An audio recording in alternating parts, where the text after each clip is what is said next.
Hello, welcome. I'm so happy you're here. In this video, I'm going to talk about how to get unblocked, which means how to manifest someone who blocked you. There's a couple points I want to make in this video. I don't think I've ever done a video quite like this, so I'm excited to jump into it with you. Before I do jump in, please make sure you're subscribed to my channel in the corner or below. Also know that I offer lots of self-study manifesting courses. All of my courses are linked below. There are 13 courses down there. I can help you manifest anything you want.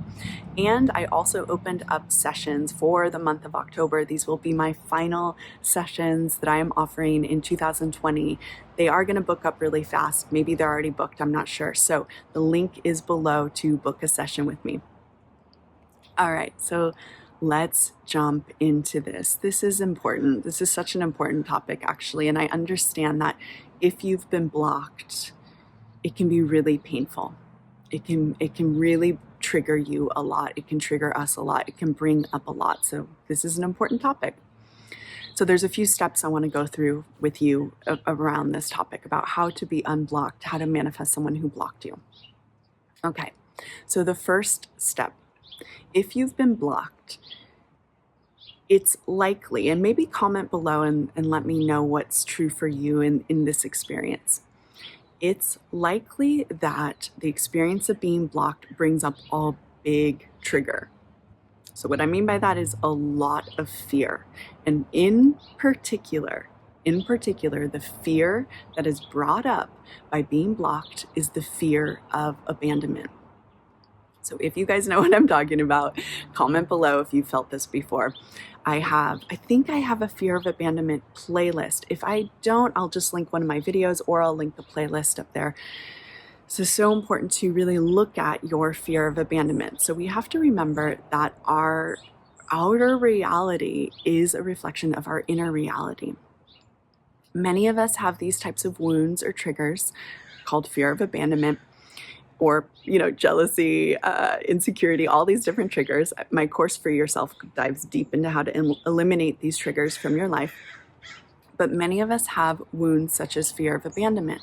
And so when we start to get really scared that we've been rejected by someone, that someone's leaving us, that someone is going away, that we're being abandoned, we can manifest things such as being blocked by them. And essentially it becomes kind of our greatest nightmare.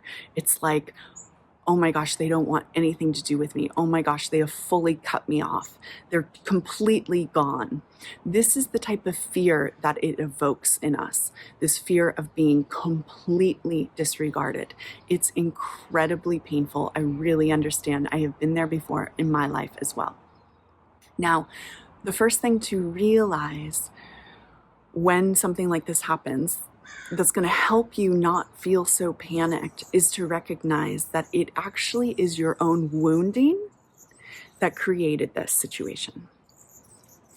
It's your own wounding that created this situation. The way I want you to think about it is this. Your person is simply playing out your own fears, your own beliefs, your assumptions. So they are playing out what you most fear. It's not personal. They aren't actually doing something to you. They are playing the role of your inner world.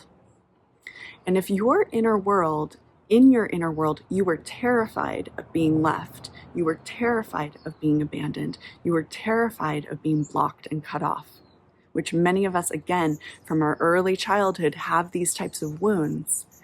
If your inner world was starting to ramp up and feel these types of fears, then it's a perfect setup. And what happens is the manifestation is they block you.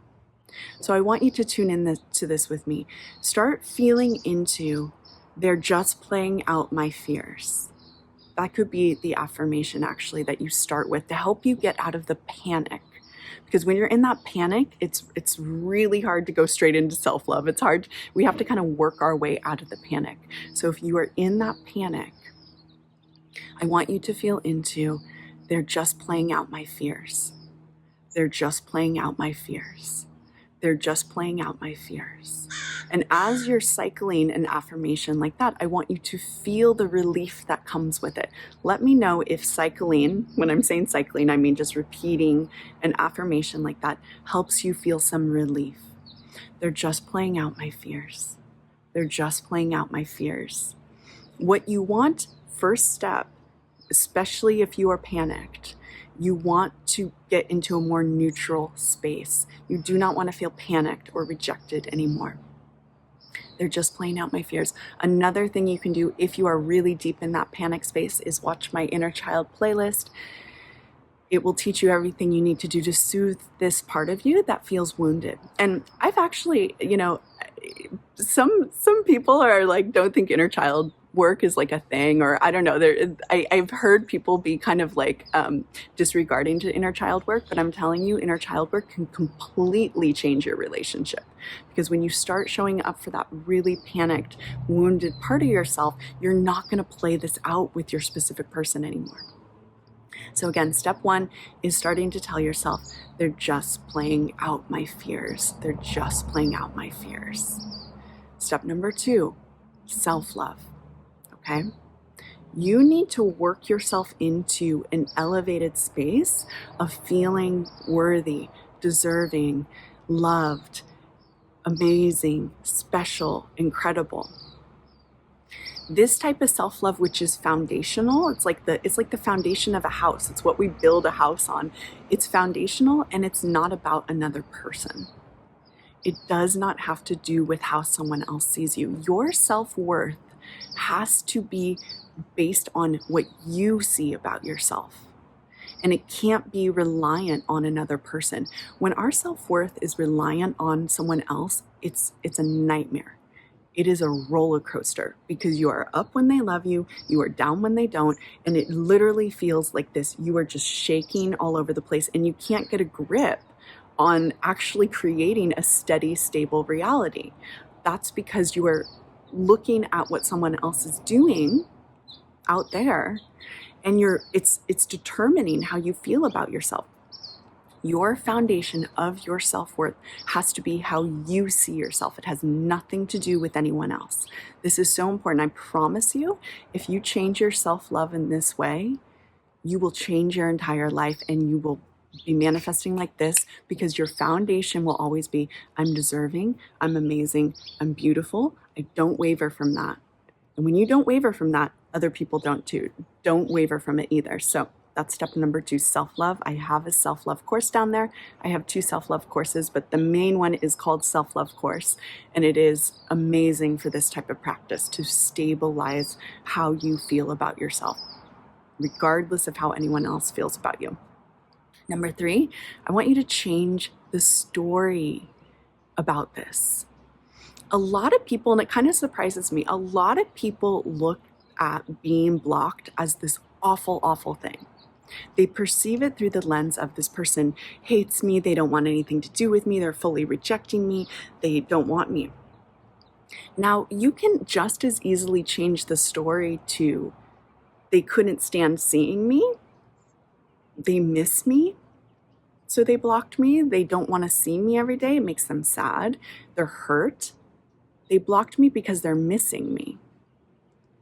This is true. I've experienced this with an ex-boyfriend, and my perception, he did block me. It's the ex that I talked about in this recent video about getting contact.